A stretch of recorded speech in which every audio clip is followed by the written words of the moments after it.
وعلیکم السلام ورحمۃ اللہ وبرکاتہ۔ محترم ناظرین، یہ اللہ تعالیٰ کا انتہا شکر ہے کہ اللہ رب العزت نے ہمیں جو اسلام کا پانچواں بنیادی رکن ہے حج بیت اللہ، اس کے لیے اللہ پاک نے ہمیں منتخب فرمایا۔ تو دراصل بچپن سے ہی ہمیں شوق تھا حج عمرے کا، مکے کا، مدینے کا۔ جب یہ لوگ جاتے تھے گاؤں کے اندر، کچھ لوگ وہ ڈبے سے ہوتے تھے، دو پیسے دے کر ہم وہ مکہ مدینہ دیکھا کرتے تھے۔ اس کے بعد جب گجرانوالہ میں شفٹ ہو گیا نصرت العلوم میں پڑھائی کے لیے، تو اس وقت حجاج کرام کراچی سے بحری جہاز کے ذریعے سے حج پہ جاتے تھے۔ تو گجرانوالہ جو ریلوے اسٹیشن ہے اب پرانا ہو گیا ہے، تو وہاں پر حاجیوں کو رخصت کرنے والے آ جاتے تھے، ان کے گلوں میں ہار وغیرہ بھی ڈالتے تھے۔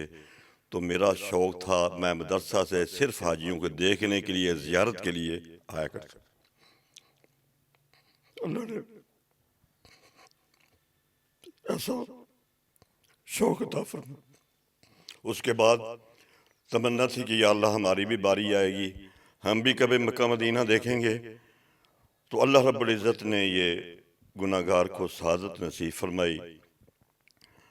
میں اس وقت سیالکوٹ روڈ پہ حاجی احمدین والی مسجد ہے نور پورے میں، 3 نمبر گلی کے اندر، تو وہاں پر میں امام مسجد تھا۔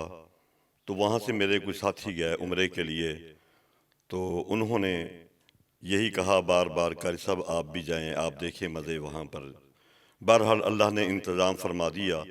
تو میرا پہلا جو سفر ہے، اس دن پاکستان میں پہلا روزہ تھا 31 دسمبر، اور یہ ہمارے روانگی کا یہ دن تھا، رات کی فلائٹ تھی سعودی ایئر لائن کے ذریعے سے۔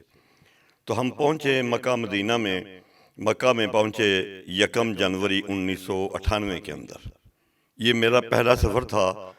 تو وہاں جا کر کے الحمدللہ عمرہ کیا، اور عمرہ کرنے کے بعد پھر ہم نے واپسی کے اوپر ٹکٹ کا مطالبہ کیا کہ ٹکٹ ہمیں، کیونکہ ہم تو عمرے کے لیے گئے تھے، واپس آنا تھا، رہنے کے لیے نہیں گئے تھے، نیت تو یہی تھی، لیکن وہی ہوتا ہے جو اللہ کو منظور ہوتا ہے۔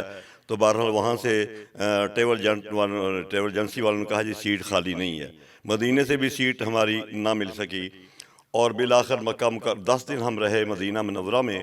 اس کے بعد مکہ مکرمہ میں آ گئے۔ تو واپس آنے کے بعد پھر آخری اشرہ جو تھا الحمدللہ، تو وہاں پر مسجد حرام میں، بیت اللہ شریف والی مسجد میں ہم نے اعتکاف کی نیت کر لی، اعتکاف میں بیٹھ گئے۔ تو اعتکاف میں بیٹھنے کے بعد پھر وہاں پر 27 رمضان کا مجھے یاد ہے میرے ایک شاگرد مل گئے، جی برادری بھائی بھی تھے، شاگرد بھی تھے۔ تو انہوں نے کہا استاد جی اب آپ کی ٹکٹ تو نہیں ہو سکتی، اب آپ یہیں رہیں اور حج کر کے جائیں۔ تو بہرحال قصہ مختصر یہ ہے کہ اللہ پاک نے ہمیں حج بیت اللہ کی سعادت نصیب فرمائی۔ یہ 5 اپریل کا ہی تھا اس وقت، تو 11 اپریل کی ہماری واپسی تھی۔ تو اس دوران ہم نے وہاں پر بہرحال زیارات وغیرہ اور عمرے بھی کیے، طواف بھی کیے الحمدللہ۔ لیکن جب ہم نے دیکھا حج کے اندر بھی اور طواف کے اندر بھی، یعنی دیکھا کہ لوگ جو ہیں بہت زیادہ غلطیاں کرتے ہیں، خصوصاً پاکستانی حضرات، جی طواف کے اندر بھی غلطیاں کرتے تھے وہ لوگ، اور کنکریاں مارتے وقت بھی وہ غلطیاں کرتے تھے کہ دور سے کنکری پھینکنی ہے، وہ چاہے کسی کی ٹینڈ میں لگے، چاہے وہ اس وقت وہ پیالہ ستون تھے ان کے اندر گرایا کرتے تھے، تو نیچے چلی جاتی تھی وہ کنکری۔ تو بہرحال وہاں سے کڑن لگی کہ یار اتنے لوگ پیسے لگاتے ہیں، اور زندگی بھر انسان کب سے پیدا ہوتا ہے، ہوش سنبھالتا ہے، ہر مسلمان کی تمنا ہوتی ہے کہ کبھی وہ وقت آئے کہ میں بھی اللہ کے گھر جاؤں، ہر مسلمان کی یہ خواہش ہے الحمدللہ۔ تو وہاں پر دیکھا کہ یہ لوگ بہت زیادہ غلطیاں کرتے ہیں۔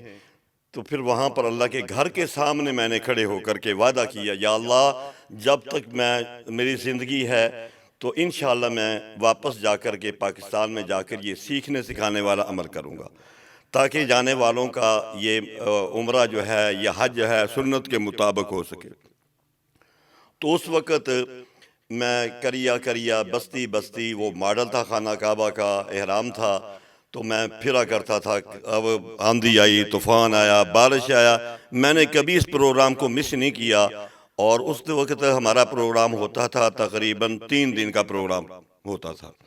اس کے اندر پہلی جو رات تھی، پہلی جو دن تھا، اس میں عمرے کے بارے میں، اور اس کے بعد حج بیت اللہ کے بارے میں، اور تیسرے دن پھر زیارات کے بارے میں ہمارا لیکچر ہوتا تھا۔ لیکن آج کل آپ کو پتہ ہے کہ لوگ جو ہیں وہ زیادہ دیر بیٹھتے نہیں ہیں، تو پھر اس کے بعد ہم نے اس کو تھوڑا کلوز کر لیا۔ تو پھر ایک ہی رات کے اندر الحمدللہ عمرہ بھی اور حج بھی اور زیارات بھی تھوڑا شارٹ کٹ کر دیا، مختصر کر دیا۔ تو اس دوران آہستہ آہستہ لوگوں کے دلوں کے اندر اس کی طلب پیدا ہوئی۔ پہلے تو پتہ نہیں تھا بھئی کیا کرتے ہیں، کیا کریں گے، یہ کیا طریقہ ہے۔ لیکن اس وقت گوجرانوالا شہر کے اندر کوئی سرکاری غیر سرکاری، میری نظروں کے اندر بھی کوئی ٹریننگ، کوئی ورکشاپ نہیں تھی جہاں پر حاجیوں کو کوئی ٹریننگ مستقل دی جاتی۔